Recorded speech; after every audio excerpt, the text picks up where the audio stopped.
Le cinéma africain, qu'il est doux de le célébrer.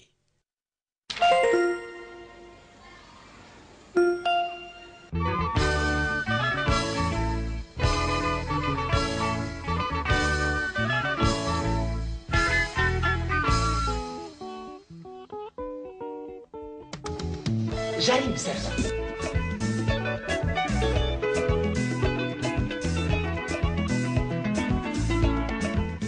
C'est ça l'avantage de la police.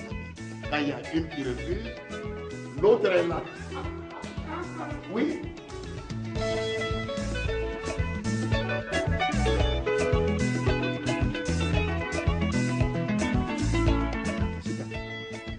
Je vais te faire avaler ton acte de mariage.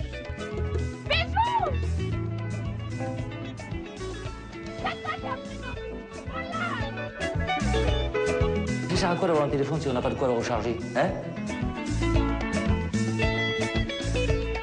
À ton âge, tu as un problème avec la démocratie, toi. Débrouille-toi, trouve une solution. C'est ça, connard.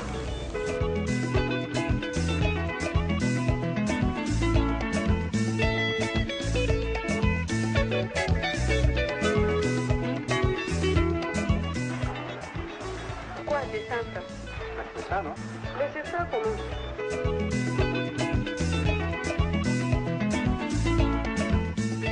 Ce que je ne veux pas entendre surtout, c'est cette question d'argent. Hélas, Awa m'en demande toujours. J'en ai marre. Août 2014, mois du cinéma africain sur RTI 1. Tous les samedis à 10h30 sur la chaîne qui rassemble.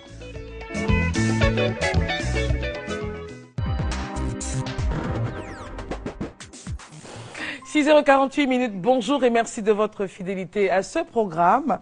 Nous sommes avec d'autres invités. Nous allons commencer par vous, monsieur Richard Bonzou. Bonjour. Vous êtes là pour nous parler donc de la conception gratuite de sites internet, de sites web éducatifs pour les établissements scolaires et leur impact sur la communauté éducative de Côte d'Ivoire. Merci d'être là. Bonjour. En tout cas, merci de votre fidélité à ce programme. C'est Judith Assoumou qui réalise ce temps d'antenne et je suis Christelle Meled. Alors, pourquoi donc avoir pensé à concevoir des sites de façon gratuite, c'est très important de le préciser, pour les établissements scolaires? Et bonjour madame, je vous remercie de m'avoir permis aujourd'hui de présenter le programme School Champion, qui est un programme qui aujourd'hui permet de concevoir des sites de façon gratuite pour les établissements scolaires afin de participer à l'intégration effective des TIC en milieu scolaire. Et ça part de quelle classe déjà? Ça part du préscolaire jusqu'au secondaire. D'accord. C'est-à-dire de la classe de CM2, des écoles primaires, des collèges et des lycées. Mais cette initiative est arrivée parce que justement vous avez fait vos études hors de Côte d'Ivoire. C'est ça. Et là-bas l'expérience vous a marqué en Ukraine. C'est ça.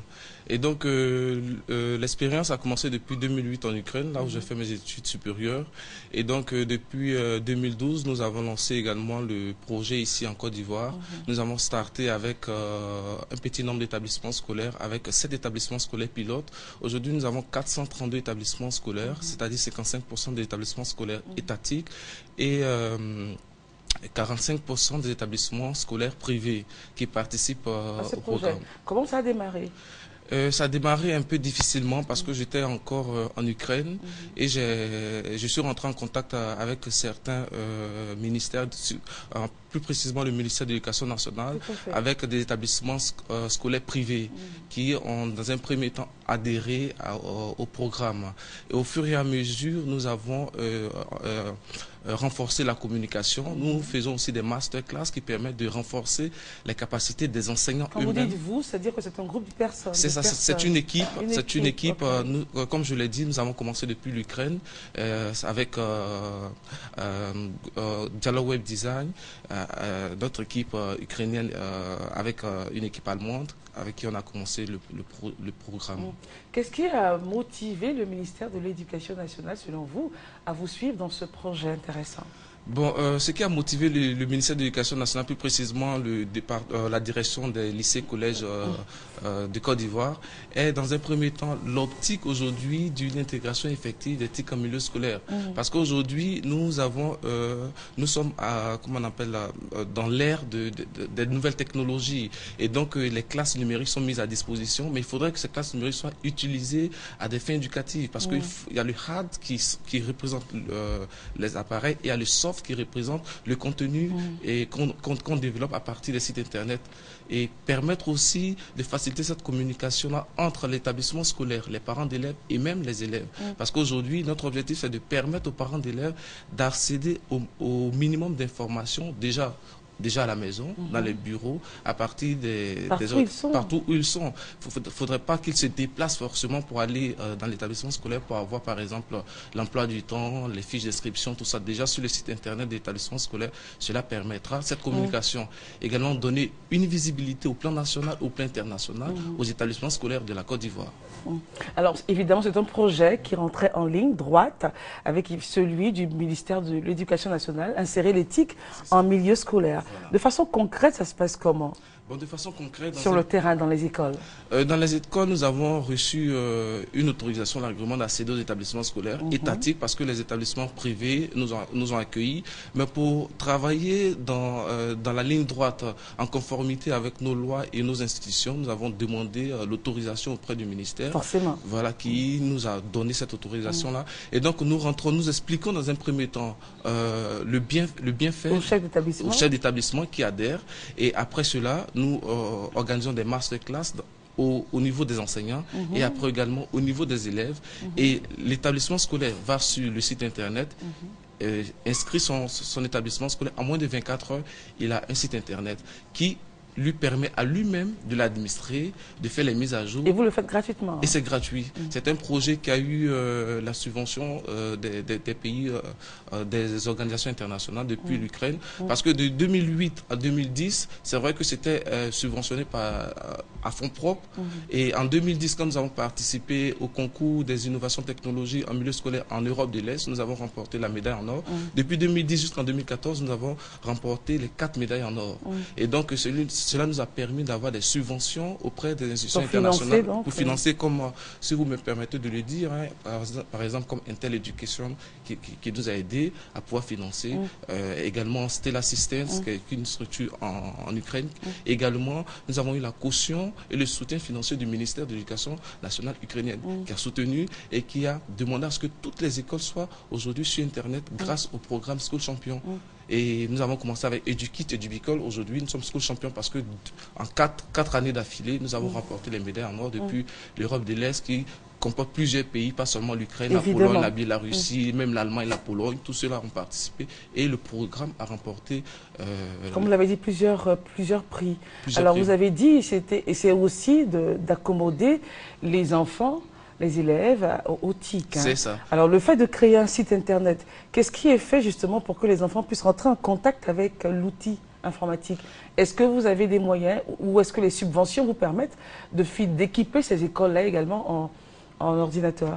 Bon, pour l'instant pour l'instant, c'est déjà dans notre vision. Cette année, nous avons entamé le programme un établissement, c'est-à-dire une administration égale à un ordinateur, pour permettre aux administrations dans un premier temps d'avoir aussi, parce qu'il y a les classes numériques qui servent aux élèves de pouvoir faire des révisions, aux professeurs de pouvoir dispenser les cours via toutes ces classes. Donc c'est pas encore établi, je veux dire, c'est pas encore plausible, on ne peut pas le toucher pour l'instant, c'est pas encore réalisable, réalisé. Non, pour l'instant c'est pas encore réalisé, mais il va rentrer en vigueur à la rentrée 2014-2015.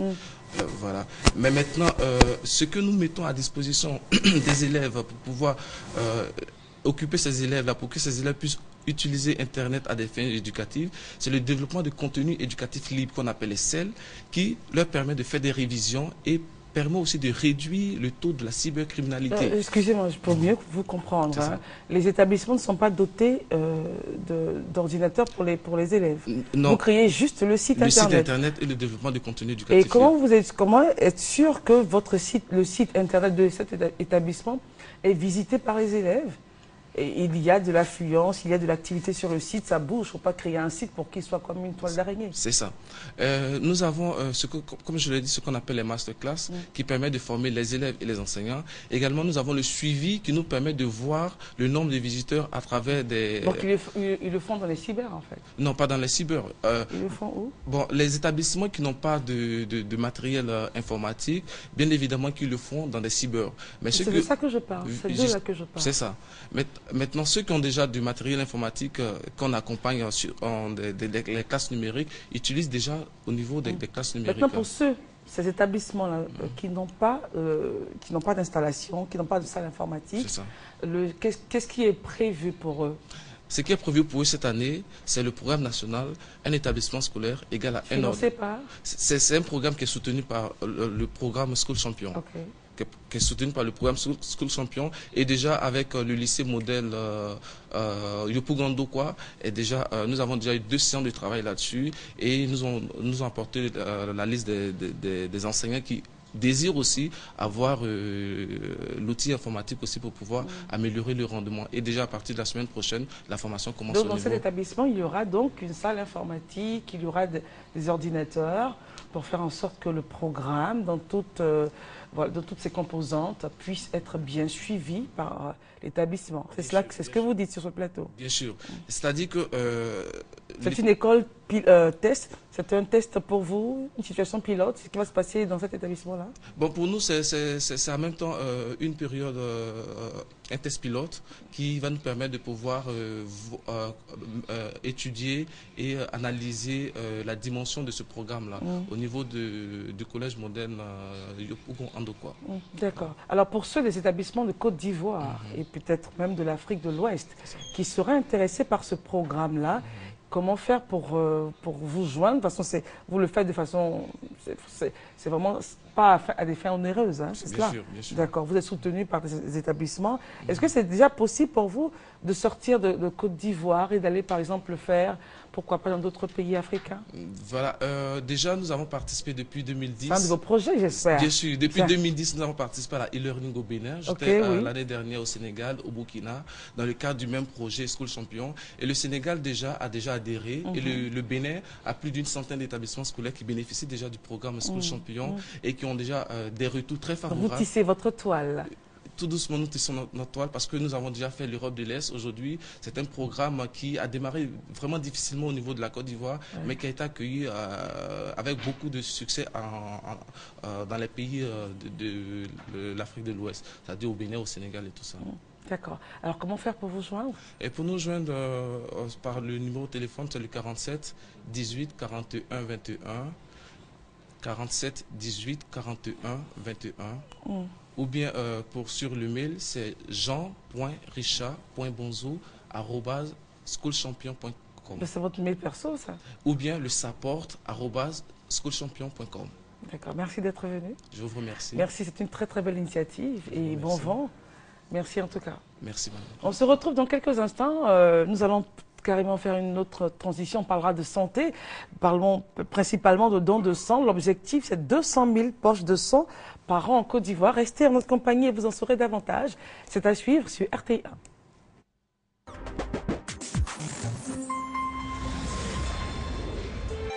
1. RTI 1, la chaîne qui rassemble.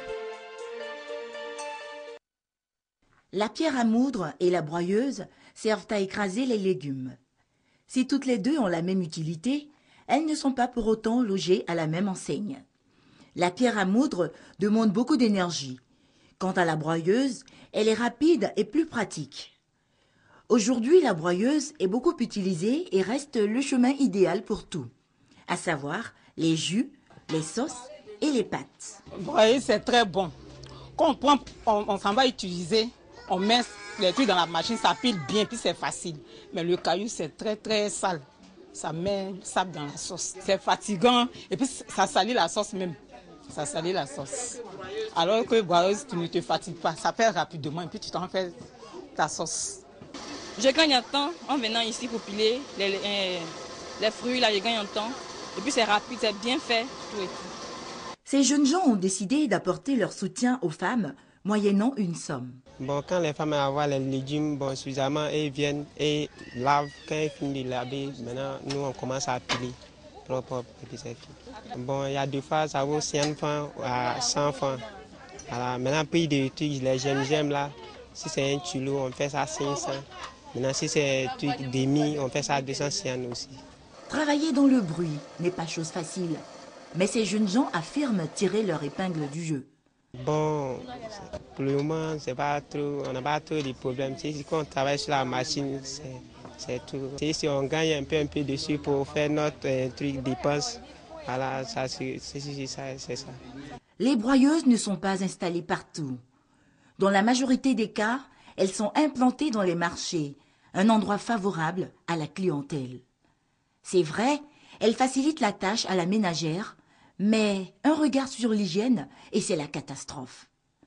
Pas assez d'eau pour rincer les légumes, les mouches par-ci par-là, le sol qui laisse à désirer, des machines mal entretenues.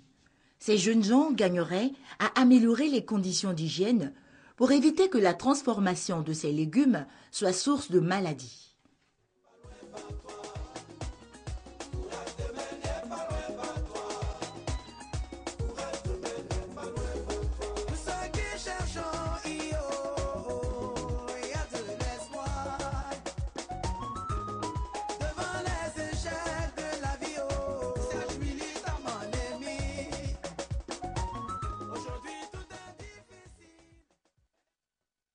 Soumé, je t'assure que cet enfant est le tien. Oh, je dis c'est pas mon enfant. C'est pas mon enfant. Hé, toi aussi, il faut pas me regarder comme ça. Je dis c'est pas terminé.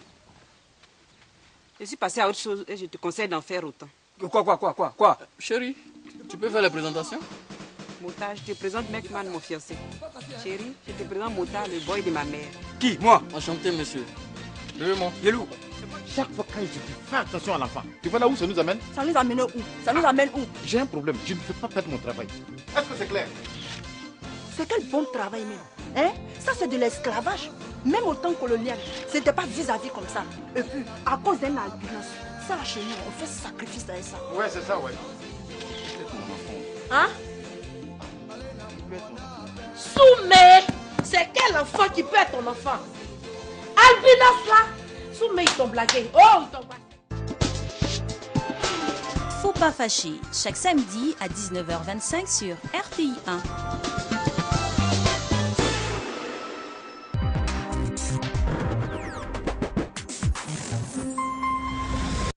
J'ai commencé à faire le chapelet en prison là-bas. Et c'est vraiment par l'aide de la Vierge Marie que j'ai changé. Qui est la Vierge Marie? Pourquoi et comment la prier? Comment intervient-elle? Malgré le fait qu'elle soit mère du Christ, ne sais pas dire, oh, c'est moi ta mère, écoute-moi. Non, mais elle était docile. Donc, avoir une soumission à nos prêtres, à nos curés, à nos responsables, à nos évêques, dans tout ce qu'ils demandent. Et puis, ce qui est extraordinaire, quand elle arrive dans un pays, elle prend à peu près la forme des femmes de ce pays.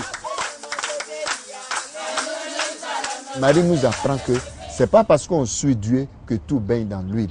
Et elle nous donne l'exemple de la persévérance, de la fidélité et de la foi jusqu'au bout. Tendresse dans nos vies. Magnificat, votre documentaire sur la Vierge Marie, ce vendredi 15 à 16h sur RTI 1.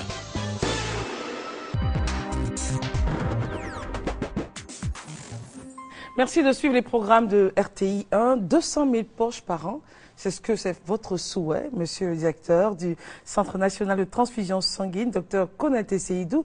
Vous l'avez annoncé lors d'une conférence de presse, c'était donc le lundi 16 juin. Pour l'instant, nous sommes loin du compte. Effectivement, aujourd'hui, nous n'avons pas encore atteint cet objectif-là, et qui est de pouvoir fournir aux populations ivoiriennes 200 000 poches par an. Eh bien, cela vient du fait que l'Organisation mondiale de la santé incite les pays membres, les États membres, n'est-ce pas, à organiser les systèmes de transfusion sanguine de telle sorte que les populations aient du sang disponible partout où elles se trouvent. Et pour cela, il faut que 1 à 3% de la population donne son sang. Ici, en Côte d'Ivoire, on estime que nous sommes 20 millions d'habitants. 1% de 20 millions, ça nous fait 200 000 poches de sang Pour l'instant, nous en sommes à combien? Aujourd'hui, nous sommes à 133 000 poches de sang par an. Donc il y a encore un gap, n'est-ce pas?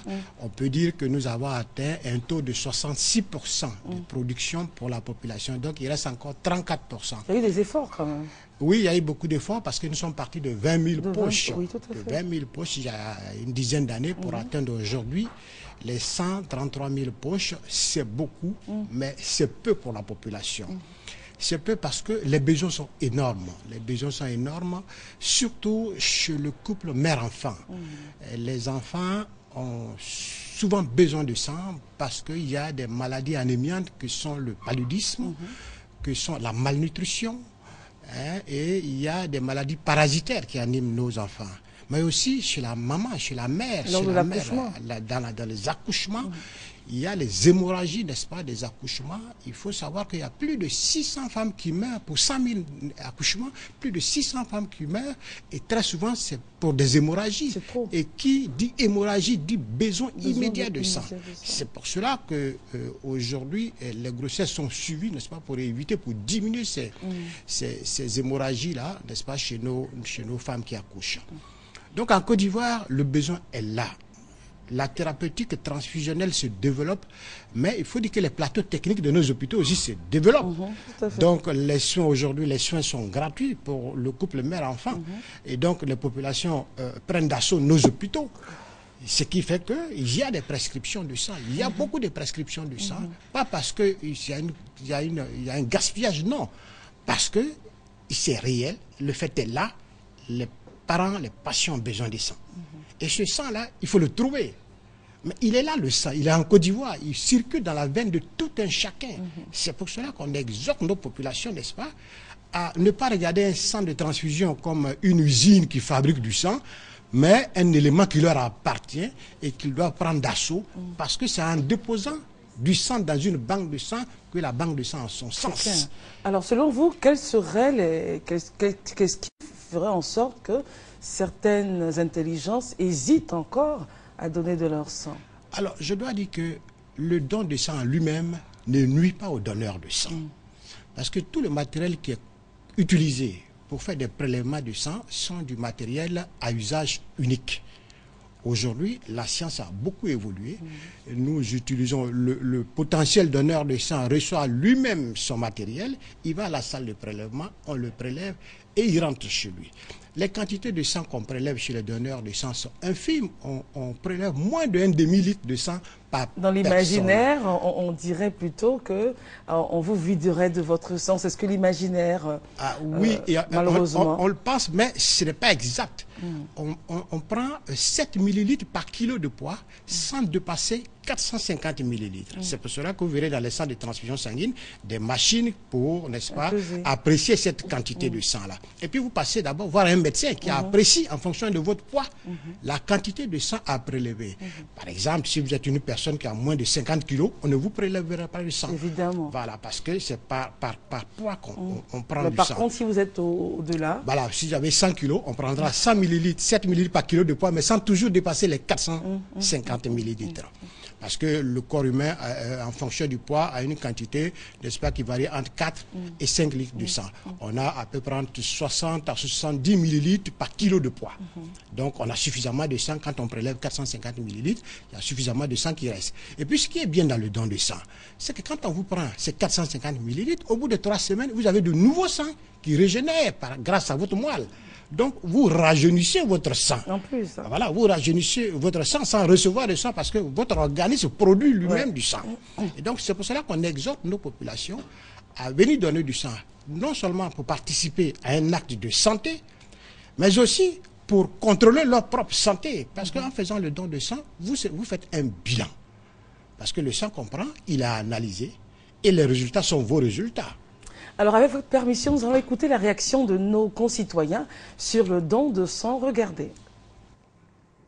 Le don de sang est très important pour la vie de tout un chacun. Parce qu'on ne sait jamais à quel moment nous-mêmes nous aurons besoin de ce liquide précieux.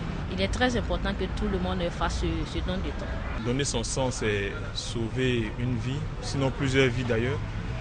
Je pense qu'il est important que les gens donnent leur sang afin de pouvoir aider d'autres personnes. Particulièrement, moi, je n'ai pas eu l'occasion de le faire. Parce que ça sauve des vies. Et c'est très important pour tout un chacun. Je ne l'ai jamais fait. Je suis prête à le faire. C'est un don qui est important du point de vue social de la santé, parce que je pense bien que le don de sang est très nécessaire pour l'être humain. À chaque fois que nous consommons, nous mangeons, le sang s'infecte. Et si le sang s'infecte, il y a des gens aussi que les sangs ne sont pas infectés, à qui on peut faire recours. Il y a 5 ans de cela, j'ai donné une fois mon sang, mais ce n'est pas encore été renouvelé. C'est bon dans la mesure où c'est pour sauver des vies. C'est quelque chose qui est bon parce que ça sert d'abord à sauver la vie d'autrui. Je veux dire, une personne est dans les besoins. S'il n'y a pas de sang, la personne peut partir au-delà, or qu'on peut le sauver. Donc le don de sang, vraiment, c'est salutaire. Je suis prêt à le faire. Alors, on constate que nos concitoyens sont informés de l'importance du don de sang. Maintenant, il suffit de passer ce gap d'information et d'arriver à l'action. Voilà. C'est bien d'entendre cela. Ça nous encourage. Effectivement, on a fait des études. Il n'y a aucun frère en Côte d'Ivoire à la possibilité de donner son sang. Ouais. La religion n'interdit pas le don de sang. En tout cas, les religions, les importantes religions de Côte d'Ivoire n'interdisent pas. Les traditions n'interdisent pas le don de sang. Donc, tout le monde peut donner son sang à condition, n'est-ce pas, de remplir un certain nombre de critères. Et ces critères-là sont l'âge et la bonne santé. On ne peut pas demander à un malade d'aller donner son sang. Il y en a par contre, il y en a, selon certains experts, certains sangs ne seraient pas utilisables parce que simplement mauvais. Ah oui, c'est pour cela que nous sommes obligés d'analyser. C'est clair. N'est-ce pas? Vous êtes potentiel donneur de sang, vous venez nous voir, on prend le sang, mais avant de le transmettre au potentiel receveur qui est le malade, il faut que nous sécurisions ce sang-là. C'est-à-dire qu'il faut qu'on prouve que ce sang est transfusable. Il est bon à être transfusé. Parce que le sang, il donne la vie. Mais s'il est mal utilisé, il peut ôter la vie aussi. Et c'est pour cela que nous demandons aux donneurs de sang d'avoir une hygiène de vie, n'est-ce pas, assez bonne, parce qu'ils veulent aider. Quand on veut aider, on ne va pas donner un produit qui peut tuer. C'est pour cela qu'on demande à nos donneurs de sang, par exemple, d'avoir des rapports avec une seule partenaire. N'est-ce pas? Quand vous venez nous voir, on vous pose un certain nombre de questions. Comme par exemple? Par exemple, est-ce que vous avez des partenaires multiples? Est-ce que vous prenez des préservatifs? Est-ce que vous vous droguez, surtout par intraveineuse? Est-ce que vous faites du tatouage? Parce que ce sont des éléments qui peuvent permettre la contamination. La contamination. Tout ce qui sont adeptes de tatouage. Voilà, tout ce qui peut contaminer le sang, on pose ces questions-là pour vous demander humblement et poliment, n'est-ce pas, que vous ne pouvez pas participer à cet acte-là. Alors, l'individu peut vous raconter des choses qui sont fausses, hein, mais quand même, la confiance n'exclut pas le contrôle. Voilà, c'est pour cela qu'on leur dit, l'acte que vous voulez poser, c'est un acte pour sauver. C'est pour cela qu'il faut être franc avec nous. Ne venez pas donner du sang, on vous pose des questions, vous répondez le contraire. Mais quand vous partez chez vous, vous avez cette conscience-là. Bien qu'on analyse le sang. Ne regardez pas, enfin, j'espère que vous ne vous arrêtez pas à la conscience de l'individu. Que vous analysez pour vérifier que les dires du monsieur concordent avec ce qui se passe. C'est ça, effectivement. Vous savez, vous avez des questions, vous pouvez reposer la question d'une autre manière. Et souvent, la personne même se contredit. Ok. Voilà. Et ça arrive souvent? Ça arrive. D'abord, on fait remplir un petit questionnaire. Et puis, on demande votre consentement éclairé. Parce que vous voulez poser un acte important. Tout à fait. Voilà. Et il arrive qu'à un certain moment, après le questionnaire, on demande au donneur, c'est bien, mais on souhaiterait que vous fassiez un certain nombre d'analyses d'abord, et puis vous venez nous voir. Et comme nous avons des laboratoires, on vous les fait ces analyses gratuitement, si vous le désirez. Parce que ce n'est pas obligatoire. Il faut dire que le don de sang n'est pas obligatoire en Côte d'Ivoire. Le don de sang est bénévole. C'est pour cela que nos populations, il est bon qu'ils sachent, n'est-ce pas, qu'elles sachent que en Côte d'Ivoire, nous avons des structures un peu partout aujourd'hui. En 2004, on n'avait que 4 centres de transfusion sanguine. Sur le territoire? Oui, sur le territoire. Aujourd'hui, nous sommes à 23 centres de transfusion sanguine. Ça veut dire que l'État de Côte d'Ivoire a fait beaucoup d'efforts pour déconcentrer ces structures afin que nos structures soient proches des populations. Parce qu'on nous reprochait, on veut donner son sang, mais vous êtes trop loin. Je suis à Boaké, il n'y a pas de centre de transfusion. Là, il y a un centre à Boaké. Voilà. Maintenant, il y a un centre à Boaké, il y a un centre à Bouna, il y a un centre à Korogo, il y a un centre à Bonois, il y a un centre à Boisseau. Au niveau d'Abidjan, même, vous avez 5 structures qui prennent du sang. Donc il n'y a pas d'excuses, il y a des centres. Et puis même s'il n'y a pas de service de transfusion sanguine dans votre localité, vous pouvez nous solliciter, on se déplace, on a des équipes mobiles. Donc on peut se déplacer, aller vers les populations, on va dans les plantations, on va voir les ouvriers dans les plantations industrielles par exemple, on va dans les usines. Donc tout le monde peut donner son sang parce que c'est un acte citoyen. Le sang qu'on donne aujourd'hui peut nous servir demain. Vous voyez, ce matin, si vous allez à la banque de sang, vous allez avoir des gens qui sont là, qui attendent pour avoir du sang. Mais je dis à ces personnes-là, c'est vrai, vous avez besoin de sang pour vos parents qui sont à l'hôpital, mais vous êtes des donneurs de sang aussi. Vous êtes en bonne santé. En Afrique, ici, en Côte d'Ivoire, surtout, quand on a un malade à l'hôpital, on a 5 personnes qui vont pour des visites. Ces 5 personnes-là, quand on leur dit, vous avez besoin de sang, ils se rendent tous à la banque de sang. Donc vous allez trouver dès l'affluence, vous allez penser que ce sont des donneurs de sang. Malheureusement non. Donc on exhorte ces gens-là. C'est en donnant son sang qu'il y aura des stocks de sang. Dans la recherche de sang, si vous donnez votre sang, cela pourrait aider. Ce sera bien parce qu'il va y avoir des stocks. Ceux qui vont venir après vous auront tout de suite du sang, ils vont repartir. Et ainsi de suite. C'est une chaîne de solidarité. Il n'y a pas des gens qui sont nés pour donner et puis d'autres pour recevoir. Tout le monde peut donner si sa santé lui permet. C'est pour cela qu'il faut qu'on soit solidaires entre nous. La banque de sang seule, sans donneur de sang, n'est pas une banque de sang. C'est comme vous allez à la banque, vous voulez de l'argent, mais il faut déposer de l'argent aussi à la banque. Alors comment vous arrivez à gérer les périodes difficiles de pénurie? Alors effectivement, les périodes de vacances sont difficiles. Les périodes de pluie sont difficiles pour nous. Parce que quand il pleut, les gens se déplacent difficilement pour aller dans nos services. Et puis les collectes mobiles sont difficiles à faire parce que vous mettez vos bâches et puis le lendemain vous venez, le vent a tout emporté. Et les gens ne vont pas se déplacer comme ça pour venir sous la pluie donner son sang. Donc ce qu'on fait, on incite les lieux de culte, n'est-ce pas? Vous savez que tous les dimanches on va à l'église.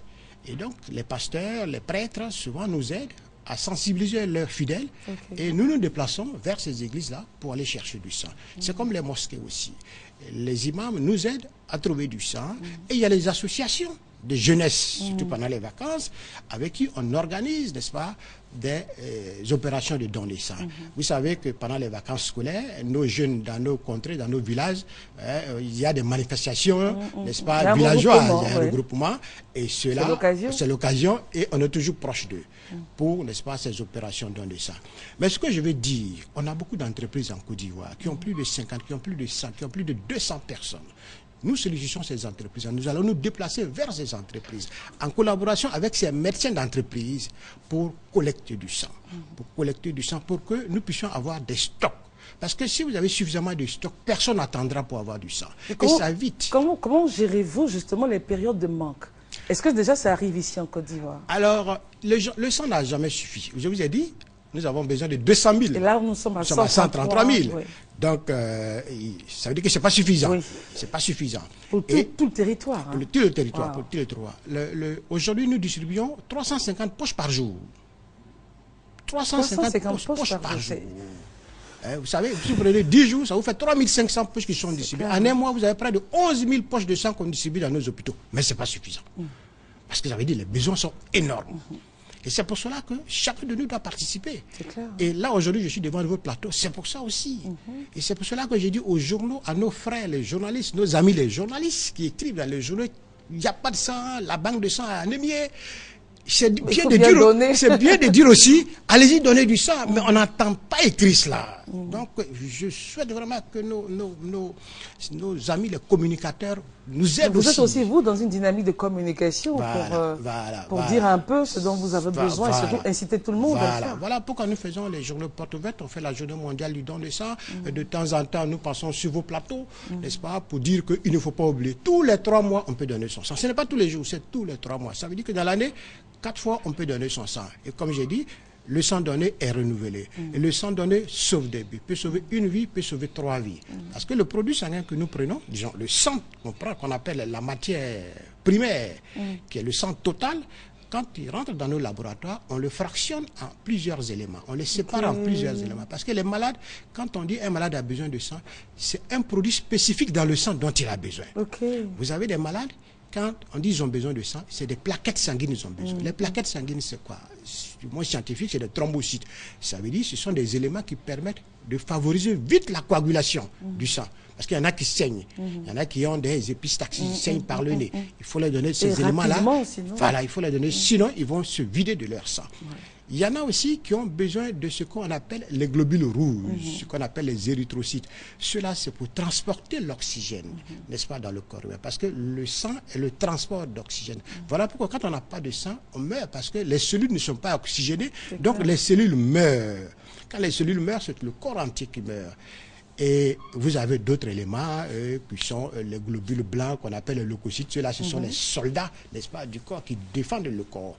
Donc il y a beaucoup d'éléments et il y a des protéines aussi, il y a des protéines plasmatiques en cas de certaines complications du sang, parce que souvent il y a des emballages dans le sang où c'est très compliqué.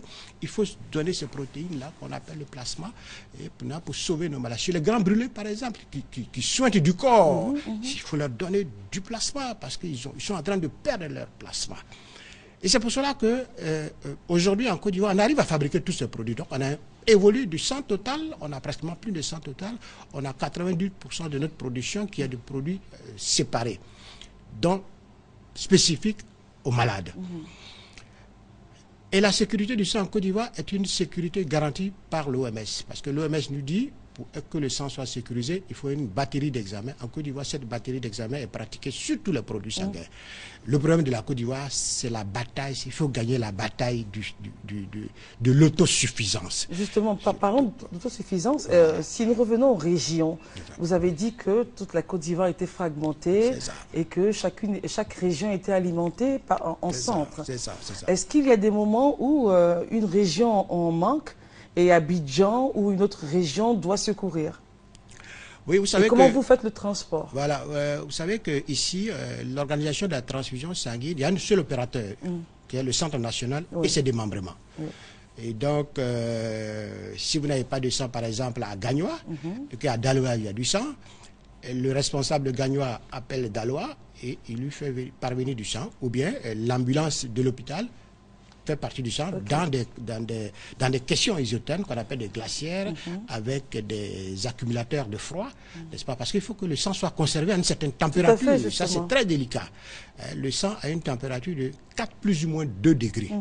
Il ne doit pas dépasser 8 degrés, sinon ce n'est plus du bon sang. S'il est congelé aussi, ce n'est plus du bon sang. Donc il faut garder cette température-là. Et puis, il y a une durée de vie.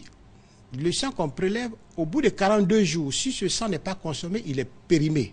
C'est pour cela que notre travail est difficile. Parce que même si vous venez à 1000 personnes en masse et qui comprend tout, et si ce n'est pas... de 42 jours, si ce n'est pas consommé, ça va à l'incinérateur. Et c'est pour cela qu'on demande à nos donneurs de sang de venir donner du sang, mais de venir régulièrement donner du sang. Parce que souvent on nous dit, mais on a donné beaucoup de sang, où ils ont mis tout ce sang-là? Ce sang d'abord est parti chez les malades, mais ce sang ne peut pas conserver indéfiniment. Il y a une durée de vie. Durée de vie de 42 jours. Ça, c'est le maximum. Sinon, il y a des produits sanguins comme les plaquettes ont une durée de vie que de 5 jours. Vous voyez, en 5 jours. Tout ça, il faut informer les populations pour éviter justement les amalgames. Voilà, de 5 jours. Et aujourd'hui aussi, il y a le problème de groupes sanguins. Il y a des gens qui ont des groupes qui sont un peu difficiles à avoir. Par exemple, vous savez, AB, le groupe AB,